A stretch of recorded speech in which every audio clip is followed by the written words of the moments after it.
G'day, this is Captain Hayfever, and this is a Bloodied Gatling laser with bullets exploding for area damage as a secondary legendary effect. That would make this particular weapon a legacy weapon, as energy weapons no longer drop with the bullets exploding for area damage secondary effect.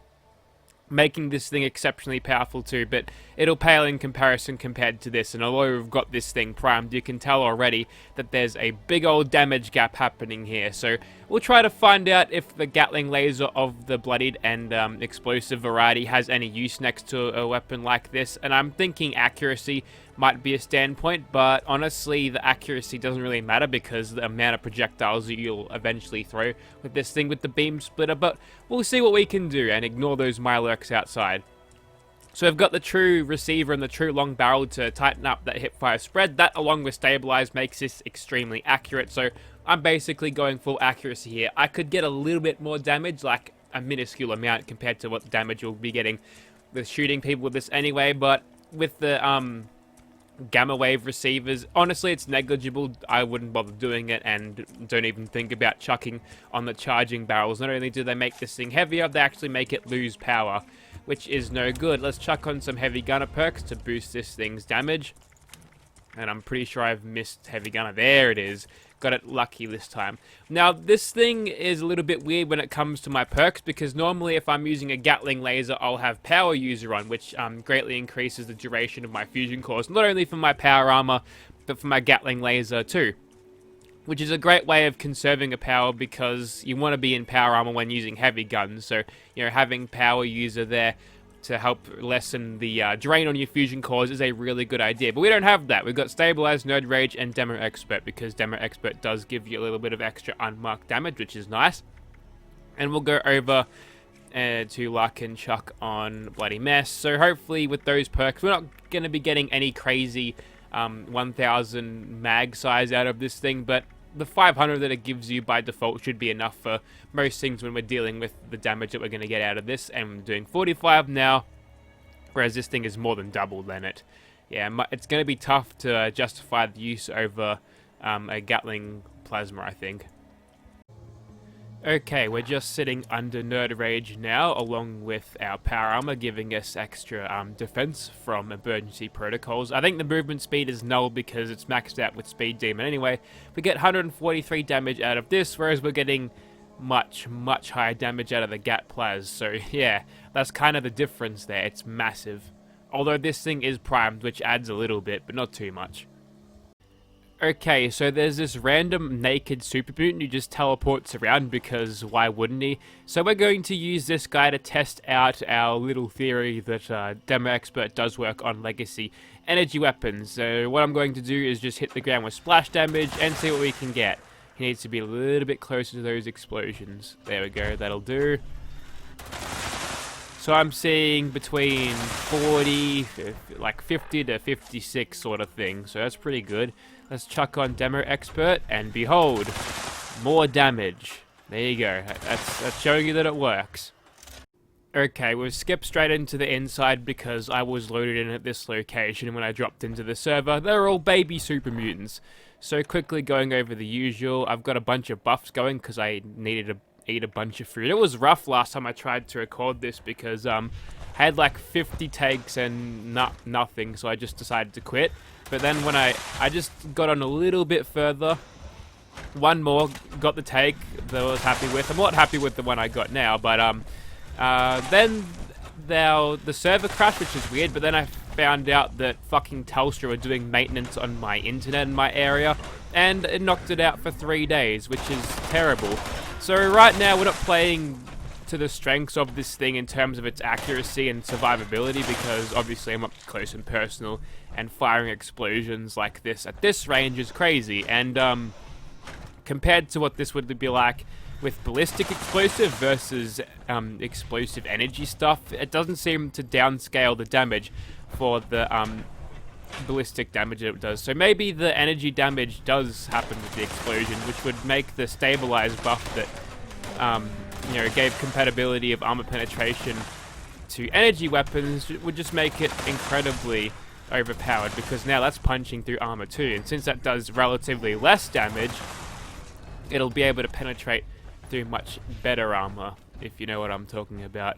But yeah, with that, as you can tell, this thing is as accurate as ever. If I just stand there still, maybe if I crouch, it's like almost a crosshair. You won't find much better hipfire accuracy than that, especially for something automatic. Not even a ground pounder infused handmade will ever get that, even with a true barrel and true everything. Maybe a true receiver, but who the hell is ever going to use a true receiver on a handmade when there's powerful autos, prime autos, all of that stuff? So, ooh, that one's got a missile launcher. That means he's a little bit more dangerous. And if I just bounce splash damage somewhere, where are you, mate? Oh, you've run off over there. That's so bad. You can tell right there with the damage that I got with the explosion was about 100, which is way more than you get out of any sort of ballistic damage. Unfortunately, since we are using... Oh, for fuck's sake, just... Oh, really? You're just gonna... Okay, so unfortunately, as we're using a weapon like this, it's going to be difficult to... well, to deal with enemies if they're that close. We have to keep backpedaling, but whatever. That's just why I probably wouldn't use this thing in this place, because you just kind of don't need it. Honestly, I don't think I could find a better heavy weapon in the game than a Bloodied fire rate LMG, because, you know, it's versatile, right? It's going to be good against everything, even in crowd control situations where you can possibly rely on the explosive damage thrown out by this to get the job done. If you're accurate and on the ball enough with your shots, you can just, you know, kill things quicker anyway. You won't have to worry about killing yourself if you get those explosions next to you. And I did say Captain Hay Fever for a reason. It's hitting as hard as a truck today, which normally I don't get, but apparently today is just different. Okay, a hit and run attempt by the dogger. It doesn't really work because he kind of forgot that I was there. I can feel my nose being half blocked right now, and the roof of my mouth is hurting, like the ceiling of it. Like behind my teeth, I can feel it. I can feel that it's sort of like inflamed, and it's really discomfortable. It's not comfortable speaking right now, so doing this live commentary is just painful. But at least I nailed the intro in like one take today, so I'm happy about that. I'll keep on going. Maybe it's licensed for me to just be quiet. Let the weapon do the talking, perhaps. Yeah. Not that I really need to commentate too much of this place. I think we're mostly done already. I'd be very surprised if we had too many super mutants left. For some reason, sometimes they don't like to come out, even though I'm using a Gatling laser, which is a loud weapon. It's a big old unsuppressed energy weapon. They don't seem to be, you know, jumping out at the walls at me like I would if I was using a super sledge or a war drum. There's one. Also, the hipfire accuracy on this is excellent because you don't have to rely on aiming down sights for that boost of accuracy, which is good because you can do this still. If you decide to aim down sights when spinning up the barrel, you don't fire at all. So having that massive hipfire bonus is extremely useful, and also being at close range means I don't have to use it anyway, but, you know, I'll find a use of aiming down sights. It does give you a fairly decent zoom in, so that's pretty good. Alright, let's move on. Okay, let's start on the Ghouls here, and this thing being as high damage as it is makes it very ammo efficient, which is good because my cores will run out, but I'll just shoot a couple of super mutants if worse comes, not super mutants, sentry bots if worse comes to worse. So that would be a good time for Pain Train, but I'll keep Bullet Shield on because I don't want to blow myself up. Great perk for explosive, high rate of fire weapons like this. You just end up resisting so much damage. Excuse me, lads, coming through. Oh, I've got radworms. That's a shame. Well, you've got death everywhere. You're gonna bounce your corpses around. Who else? Oh, it's Fat Fuck. Let's kill him. And ooh, look at all these goo piles. It'll respawn. Good job, Bethesda. It took them a while to actually get that fixed, but they did, and I'm happy. But I mean, I'm still never gonna play on public servers anyway. Wow, that guy must have had his leg crippled. I do have one gun army on, so the occasional crippling might happen, but generally I'll kill things faster than I'll see them crippled, to be honest. But yeah, can't really dispute that was a definite win there for Explosive Gatling Laser. Just one more to go. There we go. Very, very cruisy run so far. Just had a little bit of trouble with things that have got too close. But that's kind of it for the close range stuff, to be honest. Okay, so there's Swan all the way down there. If you're watching this on a phone, you're just going to have to take my word for it. But he's out for his nightly stroll. Apparently he just pisses in the kiddie pool. That's why he gets up. But yeah, I was going to say, this is the test of accuracy. And yeah, there you go. When you're crouching, stabilized, true barrel, and true receiver, well, you can't really complain, can you? And as good as this is and how powerful it is and how accurate, I just don't think you could ever do yourself better with this than you would with a nice shot, by the way, than with a Gatling plasma, because obviously the multiple projectiles spitting out and all of the explosive damage tacked onto that, and the spread of the projectiles is just tight enough to, if you find a human in your midst, you could easily take them out because it just spreads everywhere and it kills them like that. You can't really stand up to that. Weird physics on the Violet Queen giblets, by the way. That's still going. I think that's bugged, but yeah, this thing might be too accurate for its own good when it comes to that. And the fact that, you know, less damage, but even at adrenaline, we're not even hitting 200, so, you know, it's a far cry off what we can do with the Bloodied Gatling plasma, but, you know, it's still doing very well. So I've heard that this is actually like one of those mass-duped weapons recently. Ooh, okay, I got fooled by AI then. I thought he teleported out of here, but no, he just cloaked for a second. Which probably says more about Bethesda and their game than it is about cool enemy design, because he just straight up disappeared, then uncloaked, which I guess is the point, but yeah, I'm that used to seeing bugs in the game that I was just gonna say, yep, okay, he's gone, fine. What have we got? Ah, yes, more Milet Kings. That's good, because these guys are tanky, and let's just make use of this accuracy, because I think, honestly, that is the best that it's got going for it. Like I said before, it's still not as good as, you know, a bloody Gatling plasma, but whatever.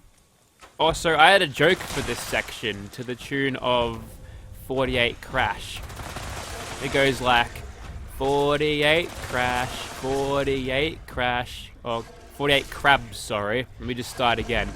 It goes 48 crabs killed by a lightning flash. I was meant to use a Tesla, but, you know, laser guns has a little energy, has a little laser bolt as its energy bolt, little electricity as its damage thing at the train yard smash, right? So it goes 48 crabs killed by a lightning flash at the train yard smash. Something like that. Which sounds a lot more funny if I would have pulled it off right, but there you go. Some commentary, I guess. Not really much I can say on the weapon other than sometimes it just appears to be... I mean, those guys are tanky, but sometimes it just doesn't seem to do a lot of hits, and we saw that before with a couple of super mutants who would just shrug off the damage and heal it right off, but we're still at 8 fusion cores despite using up... I think we're just getting the full ones from our inventory, emptying them to like halfway and then replacing them, which is a really bad way to utilize fusion cores because you end up with less power for more weight. Let's move on to some bats. Yeah, those things. Okay, time to aim down sights with this thing, eh? And let's be disciplined about it. We gotta aim down sights before we even think about pulling the trigger, because if you do, so help you, your Gatling laser will never shoot again. Oh, I'm being acided on. That's, no, that is not where you go to tinkle. You gotta go in your litter box, mate. Let's just shoot him, see what happens. Hopefully he doesn't start healing off my attacks. So like the usual, Scorched beasts are a little bit more on the resistance side to the explosions. We've got emergency protocols. We don't have to worry about him killing us. Rather, his minions are a little bit more on the dangerous side. And also trees that happen to show up. Oh, I saw that damage over time. I was reaching for the stim pack button, but I held fast, and that's okay. Oh! I found what poisoned me, or really acided me. Okay, so things are going a little bit crazily over here. Didn't expect to see yet another Milet Queen, but we'll have another Scorched piece showing up just there in a second. Yeah, there it is. It's legendary even. Look at that accuracy, so good. And we got it staggered, which would probably piss off unarmed players if I had friends to actually play with me in my private servers, but that's okay, we don't. We don't have to get angry at me. And, ooh, let's not get in the trenches and die. Yeah, like I was saying, no good on the old explosive damage output against Scorched Beast. That's to be expected now. That's kind of one of the reasons why I sometimes rate explosive under fire rate with some things, because the DPS that you get versus a Scorched Beast, which is, mind you, the toughest thing in the game by far. Not really. I just saw a bloat fly there. What is even happening? What's poisoning me? It is worth mentioning, however, that you saw in that situation I wasn't able to actually shoot anything because, well, they were just all in my face. If I had stopped moving to shoot something else, I would have been shot myself. There's a lot of crap going on right now. I don't like these gun zombies. They're just everywhere. Now, if I was using a Gatling plasma, all I'd have to do is hold down the trigger and just hover over them for like a split second, and the explosions will do the rest. But you have to have a little bit more user input when it comes to taking out these things. But yeah, it's kind of the only weakness that it has, really. Its accuracy is just too good, and it suffers because of that. So maybe you probably don't have to go and chuck on the true barrel and true receiver for this. You could probably just use a gamma wave, and I don't know, the stabilized barrel seems unneeded because you don't need to control recoil, and then a line for better recoil, and things are still being shot. So these guys are at least persistent, but yeah, I think you get the idea of this thing.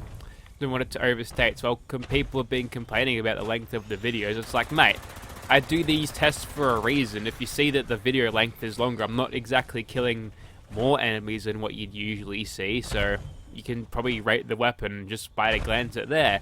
Hey, this fucking thing took 17 minutes to take out the usual set of enemies, although plus or minus 2 minutes depending on how much I want to run my mouth between clips. But yeah, you can use the time as a little bit of a insider onto how effective the weapons are, unless they're just a novelty weapon and just skip a few things. But yeah, that's that. See you later. I feel sick.